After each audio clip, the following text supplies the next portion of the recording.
ঘরের তৈরি রান্না চ্যানেল থেকে আপনাদের স্বাগতম। আমি আজকে ফুল তুলতে গিয়ে দেখলাম আমাদের গাছে অনেকগুলো কুমড়ো ফুল, তার জন্য তুলে নিয়ে এসেছি। আসলে এখনো ছেলেমেয়েরা তো এগুলি খেতেই পারে না, অনেকে জানেও না। আমার ঠাকুমা দিদিমা সবসময় বলতো কুমড়ো ফুলের ভর্তা খেতে খুব ভালো লাগে, তার জন্য আমি এগুলি আপনাদেরকে দেখাবো। কুমড়ো ফুলগুলি কুচি কুচি করে কেটে এখন এগুলিকে কুচি কুচি করে কেটে দিচ্ছি। বন্ধ করে দাও, শেষ। বন্ধ করে দাও। কুচি করে কেটে নিলাম। এবার কড়াইতে সরষের তেল, শুকনো লঙ্কা আর কালো জিরে দিয়ে দেব। একটু নেড়ে চেড়ে চেরা কাঁচা লঙ্কাগুলো দিয়ে দিলাম। কাঁচা লঙ্কাগুলো একটু ভাজা হলে তারপর আমরা দিয়ে দেব আমাদের কুমড়ো ফুলগুলি।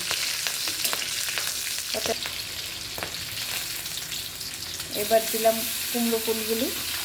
কাঁচা লঙ্কা, কুমড়ো ফুল, তেল, কালা জিরা, শুকনো লঙ্কা সবগুলি একসঙ্গে ভাজা হবে। নেড়ে চেড়ে একদম মজাতে হবে। স্বাদ মতো নুন দেবেন।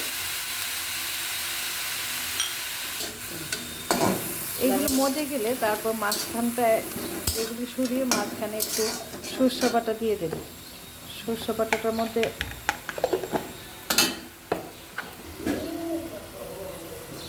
একটু হলুদ দিলাম কালারের জন্য। হলুদের কোনো ফাংশন নেই এখানে, তারপরেও হলুদ না দিলে তো কালারটা আসে না, তার জন্য হলুদটা দিলাম একটু। জলটা শুকিয়ে গেলে তারপরে মাঝখানটায় সরষে বাটাটা দিয়ে দেব। সরষে বাটা দিলে, সরষে বাটা দেওয়ার পরে কুমড়ো ফুলগুলি একদম জল শুকিয়ে গেলে তারপরে নেড়ে চেড়ে নামিয়ে নেবেন। গরম ভাতের সাথে ভর্তাটা খুবই টেস্টি লাগে, আপনারা খেয়ে দেখবেন, ভালো লাগবে।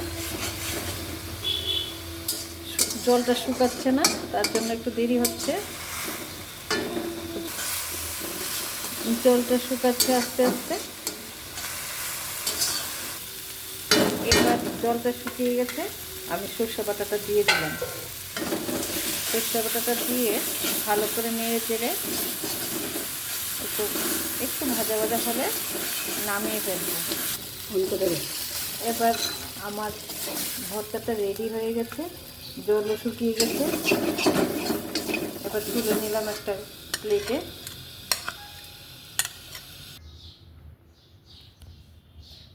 আমাদের কুমড়ো ফুলের ভর্তা রেডি হয়ে গেছে। একটা কাঁচা লঙ্কা দিলাম, পেঁয়াজ দিলাম।